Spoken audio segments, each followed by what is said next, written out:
Hey folks, thanks for joining me today. Today we're just going to go over some quick pointers that I learned along the way that may or may not be in some of the videos. So this is not a rundown of a timing chain, or rather timing belt replacement on a 3rd gen 4Runner. There are plenty of those, literally plenty of those. Timmy the Toolman and Girle Garage are the two that I use the most. So I'd recommend looking at their videos on this. But anyways, so one of the things she used was a gear around there, the old timing belt. She put the old timing belt around there and then put a chain wrench around that, which ended up getting it off. It's those things are pretty tight, and this one was harder to get off than the other one. She only showed the driver's side one, so I don't know if that was, you know, because one was harder.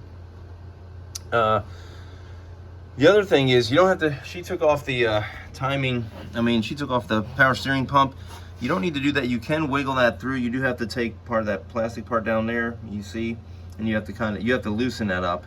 And you have to loosen that up anyways to get the front part of something. Oh, the cover, the bottom cover on the timing belt. You have to take that off anyways, but that has to wiggle because you kind of go up through, sort of through there, in such a way that it makes it kind of difficult. You can kind of see it from the bottom, and you can kind of see it from an angle at the top. And so with some guidance, we were able to get that off, which is one thing. Getting it back on was another thing. We had to tape the nut, or was it nut? No, it was a bolt. We taped the bolt to the tensioner, hydraulic tensioner, and then got the front one, which is easy to access. You can't see it here because I think it's, I don't know where. Yeah, I think it's inside that thing. But anyway, you can get to it that way. The front one, but the back one is the one that's really difficult to get to. But you can do it. It's not super hard. It's just a little tricky, but you can do that. And then I'm trying to think of other things. I took off the radiator. I'd recommend taking off the radiator. All I could think of was, man, if I get wrenching on this thing and put a wrench through the radiator, I'm just going to be super pissed off. So I thought, well, I'll just take it out. It's only 4 bolts. It's super easy to do. And so I'd strongly recommend taking off the radiator. Plus, you just have a lot more room. I was wondering if there's going to be plenty of room to deal with, and there is a lot of room in here. That was never an issue. Toyota just makes things that are just so easily serviceable for the most part. I'm not saying that every single thing is serviceable, but you know, they're pretty good about that. The other thing is these timing marks right here and right there, they will start up here, but you can see here they are a couple ticks away from the indicator.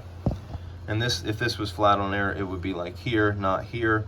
And that's okay, as long as your mechanical, which is where the little groove is right there meets the little groove up there and here, and then you have a little arrow and a little dot on the crankshaft. As long as those are aligned together, all 3 together, you're fine. Because as you rotate this belt goes over 1 tick, twice 2 ticks, 3 times 3 ticks. So my father-in-law kind of a little bit freaked out about that. I was kind of a little concerned about that, but I thought, well, those things are just indicators for the belt.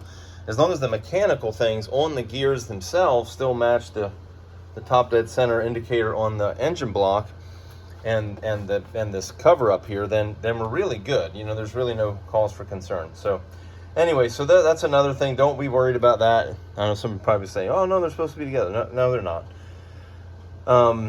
Trying to think what else.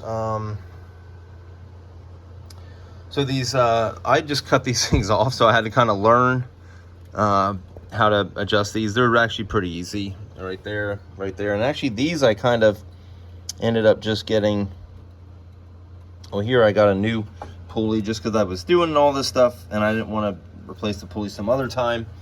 So I paid 25 bucks. That thing's brand new now, along with all sorts of other pulleys, like all the pulleys that came with the crankshaft. All the seals were replaced, all the new belts, new thermostat, new water pump, all of that stuff is brand new. So this thing is, you know, going back to 0 miles when it comes to front end stuff. Plus I did the the valve covers just before this, so hopefully I will have no leakage, oil leakage from the front or the top of the engine.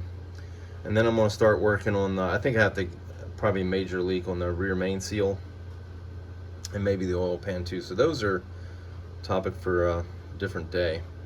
But anyways, this thing goes together pretty well. We took a couple days on it, just, you know, a few hours at a time, and neither one of us work really fast. So I mean, you could probably do this quicker if you were a little bit, you know, savvy about it. And but so we still have to put these connections, put that on. I'm about to put the radiator in first, but I figured I'd shoot this quick video just to kind of hopefully encourage people to do their own work and save the money. I mean, altogether I ended up spending probably about 450 bucks because I had to buy a crank timing gear because I chipped off one of the timing teeth on the back, which was kind of dumb. But I also kind of mushroomed some of the gears. I was hitting it with a brass hammer, which I thought would be okay, but that was not okay.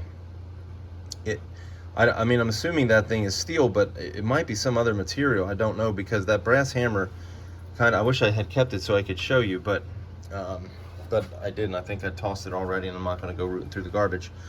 But the gears on it, where the belt go, were kind of mushroomed with the brass hammer, which I thought was weird. I thought that was the whole point of having a brass hammer, was to not have that issue. But anyway, so be careful with that. Don't knock it with anything.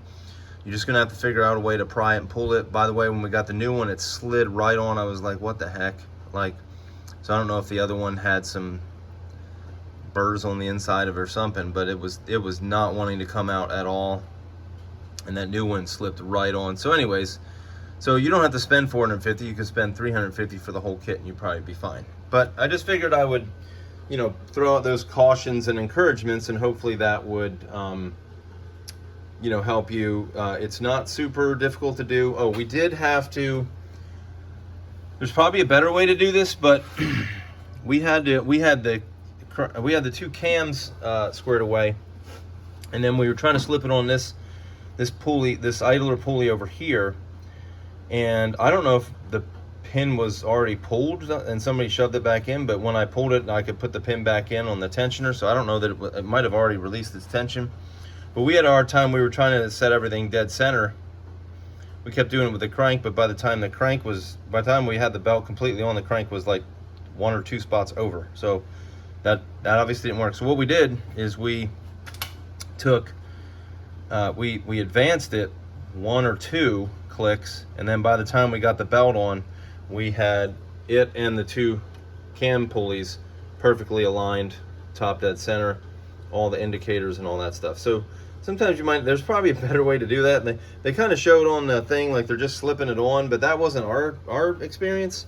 So if you have more or less an experience like we had, then you might want to advance the crank pulley. You just have to make sure, we did it a couple times, because sometimes we did it twice and then it only went 1, or we did it like once and it went 2 ticks over, so we had to take it off. And so my timing belt is pre-stretched, I guess. So anyways, hopefully this video was helpful. If it was, hit the like button. I appreciate that, and hopefully I'll see you in the next video. Thanks, bye. Hey folks, so this is the strap I use, or part of the belt that I turned into a strap to get the cam pulleys off. As you can see, this one's in pretty good shape. It is dinged up a little bit, but you can see where the cracking occurred, like where the ribs for the gears are, and that's pretty consistent throughout. But it wasn't ripped up. As you can see here, this is pretty consistent, you know, through the whole belt. There were no real major issues.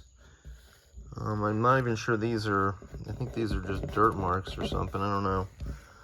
They could have been something else, but they're not dug up. But you can see there's, you know, significant cracking, and the sticker said 105,000 miles. 2004.